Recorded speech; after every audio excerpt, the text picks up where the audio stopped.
Ciao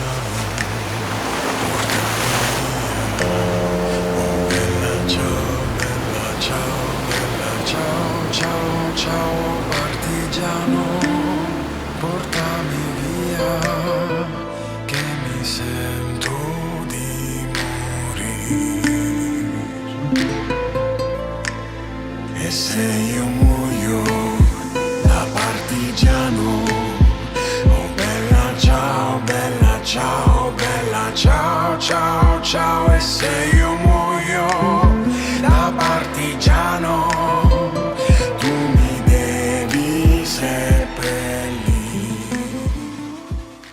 Сәлем достар, менің атым Ақжол, бұл төтенше шығарылым.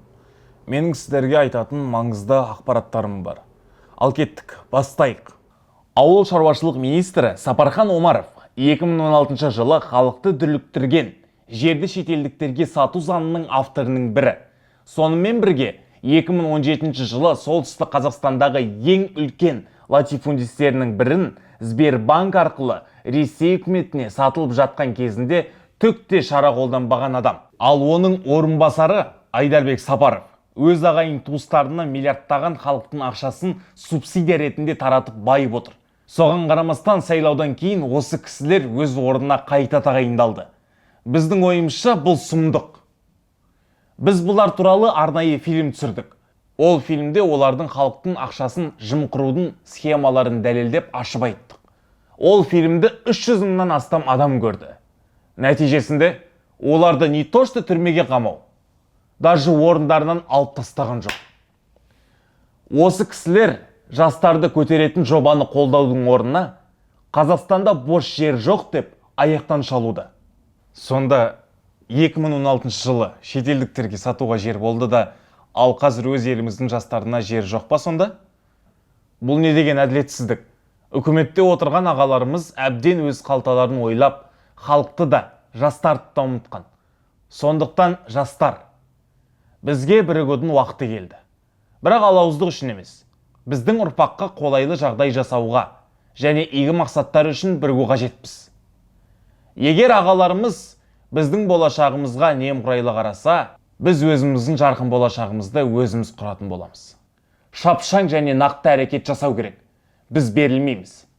Тек қана сыбайлас жемқорлықтан арылу арқылы ғана біз өзіміз және балаларымыз үшін жарқын болашақ құра аламыз. Баршамыз жақсы өмір сүргіміз келеді. Бірақ жақсы өмір сүру үшін диван батыры болмай, бірігіп жемқорлықпен күресу қажет. Ең бастысы, жемқорлықты жеңбей, мемлекет те, халық та байымайды. Бұл күресте сен жалғыз емессің.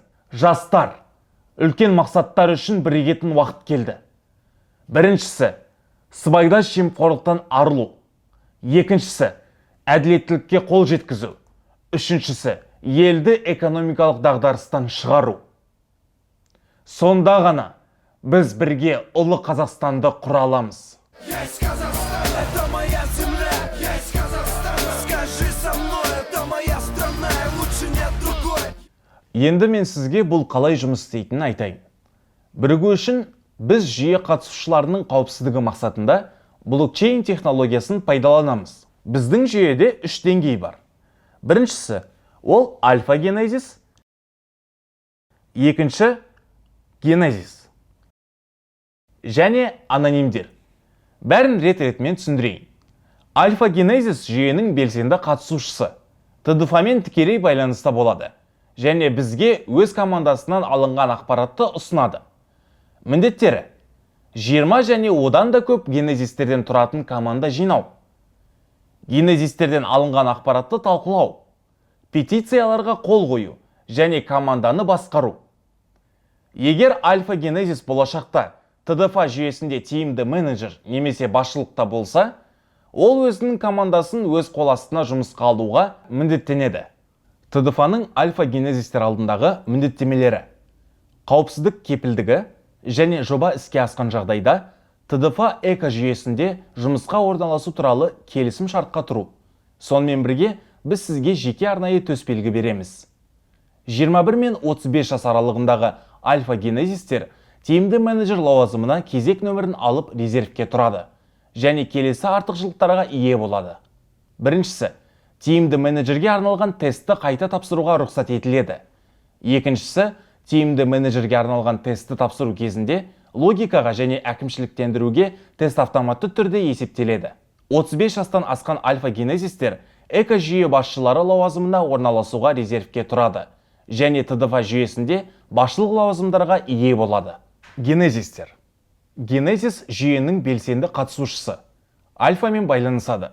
Оған анонимдер барлық ақпаратты береді. Бір аймақта орналасқан генезистер бір-бірімен байланысуы керек. Міндетті шарт.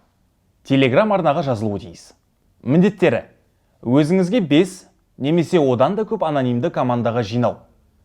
Анонимдерден алынған ақпаратты талқылау, петицияларға қол қою және өз тобыңызды басқару. Генезис өзінің анонимдері туралы ақпаратты жариялауға қақысы жоқ. ТДФ-ның Генезис алдындағы міндеттері: қауіпсіздік кепілдігі және жоба іске асқан жағдайда ТДФ экожүйесінде біз уәде еткендей айына $700 жалақы беретіндей жұмысқа орналасу туралы келісім шартқа отыру. Сонымен бірге біз сізге жеке арнайы төсбелгі береміз. Егер ол өзінің тобына 20 генезис жинаса, альфа генезисі болады. Аноним. Жүйенің құпия қатысушысы. Генезис командасының мүшесі және ақпарат беруші. ТДФ оның кім екенін және қайда жұмыс істейтінін білмейді. Және ол туралы ешқандай ақпарат болмайды. Анонимдерге петицияларға қол қою мүмкіндігі болу үшін Telegram арнамызға жазылуы керек. Егер анонимге болашақта жұмыс кепілдігі қажет болса, ол ТДФ-мен келісім шартқа отырады. Естеріңізге сала кетейін, біздің жоба бойынша ТДФ жүйесінде 40 000 жұмыс орнын ашуды жоспарлап отырмыз. Сондай-ақ жоба ауқымды болғандықтан біз көптеген подрядчиктермен келісім шарт жасаймыз. Егер подрядчиктер бізбен жұмыс істегісі келсе, онда олар біздің резервтегі адамдарды жұмысқа қабылдауға міндетті болады. Біздің есеп бойынша подрядчиктерде 200-нан астам жұмыс орны болады. Мұндай жүйені Қазақстандағы мұнай өндіруші компаниялар пайдаланады.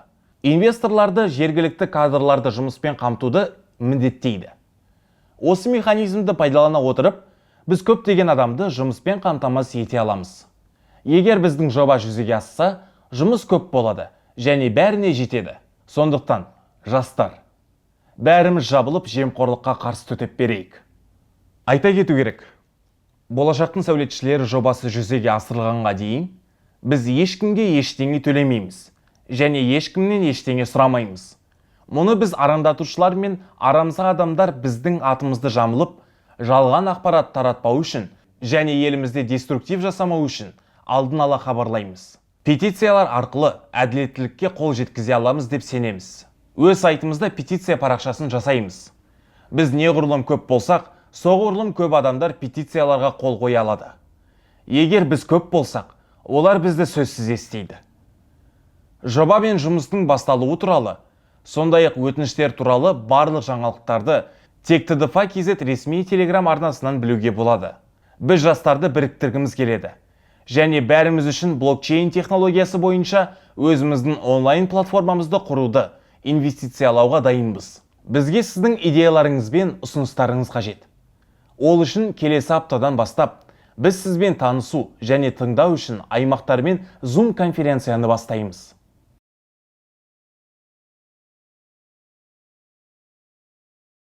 Біздің қоғамды сыбайлас жемқорлықтан тазарту бұл барлығымызға маңызды екені сөзсіз.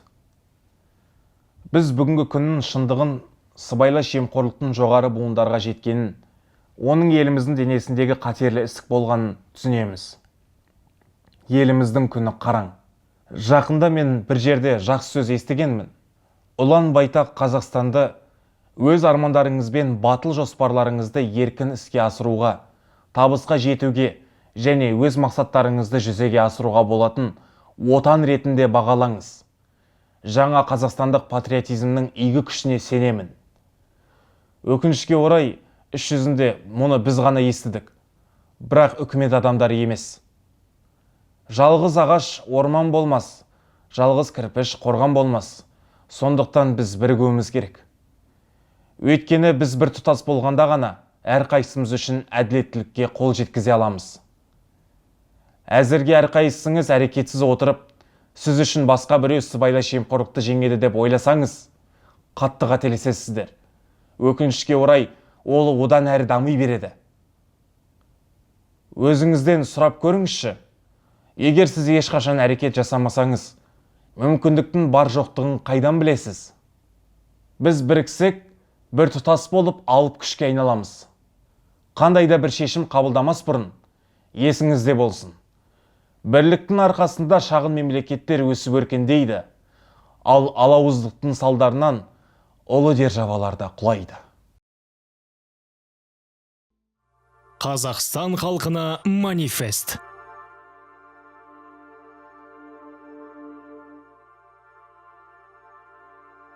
Құрметті отандастар, 2020 жыл әлем тарихында өшпесте із қалдырды.